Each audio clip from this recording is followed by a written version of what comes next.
Saya rasa orang buta saja yang tak tahu apa kejayaan Finas pada tahun 2016. Buta tu maksud saya macam ni. Kalau buka mata betul-betul, pandang betul-betul, siapa kata tak ada perubahan?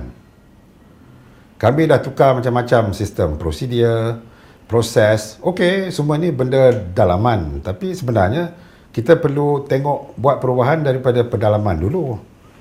Ini saya tengok setengah tu nak buat, bukan saja buat, hanya bercakap saja nak buat perubahan. Yang pentingnya kita kena tengok dari Finas ni sebagai satu institusi yang memang dimandatkan untuk membangunkan satu industri. Dan ini kita pun kena faham. Kita di Finas hendak membangun industri, bukan hendak membangun individu-individu atau puak-puak. Tidak. Kalau kita bantu individu atau institusi atau persatuan, ini adalah kerana ada sebab kerana tujuannya ialah untuk menggabung, menyatukan benda-benda yang sekarang ni berpecah belah. KP Finas ni kerja dia bukan saja sebagai duduk ke office. Itu turun padang, dan turun padang pula kena tengok pula. Saya lagi suka turun padang mendengar pandangan pembikin filem. Jadi saya jumpa pembikin filem, dan bukan je pembikin filem otai-otai, tetapi generasi baru. Sebab saya dah terima hasrat saya ni tak akan hidup selama-lamanya, dan pembikin filem otai-otai pun bukan akan hidup buat selama-lamanya. Jadi fokus Finas sekarang ni patut kepada generasi baru yang akan datang. Saya bagi misalannya. Generasi baru tak bagi fokus ataupun emphasis kepada wajib tayang. Sebab dia orang dah tahu dah dunia digital ni, dunia internet, dunia online, 2.8 bilion orang boleh jadi penonton filem-filem mereka. Satu grup dah nampak satu dunia ni sebagai pasaran. Ada juga grup yang tengok Malaysia ni saja sebagai pasaran mereka. Itu satu. Yang kedua, kebanyakan saya ingat penggiat-penggiat industri itu kadang-kadangnya nampaknya macam nak buat duit daripada produksi, bukan daripada produk.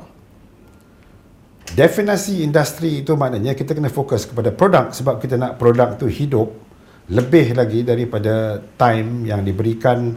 Yang kita buat satu filem tu untuk Hari Raya, kita buat drama ni untuk katalah Hari Raya Haji. Lepas tu senyap, macam dia orang cakap, tak ada apa kita dengar pasal produk mereka.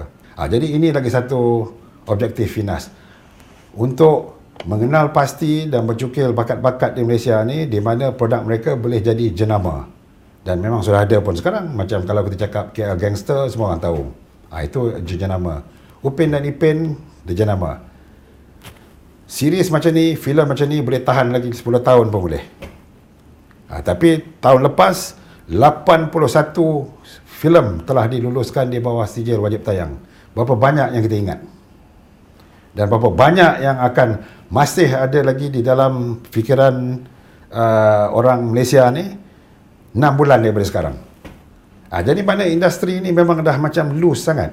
Dah tak ada macam direction yang betul. Dan inilah yang saya tengah bertumpu, yang saya tengah beri fokus di dalam tahun 2015. Dan kepada mereka yang kata tak ada sukses, apa pula?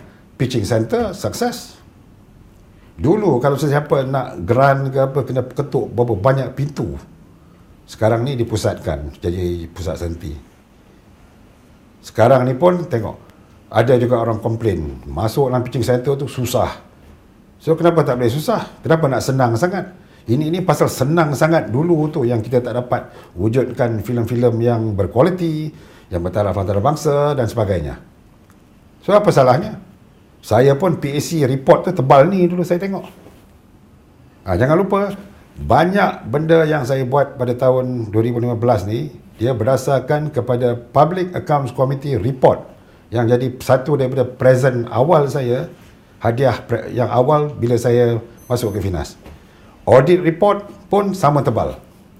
Jadi saya semak ni semua, saya tengok masalah dia adalah struktur.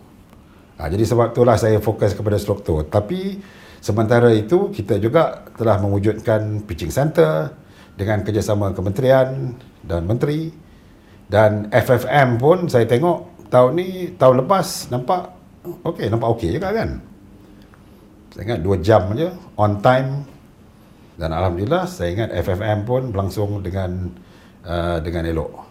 Dan saya ingat apa yang kita boleh buat untuk tahun ni adalah untuk menambah baikkan lagi, sebab kita pun ada belajar sikit apa yang kita patut buat, apa yang kita patut gugur untuk tahun ni.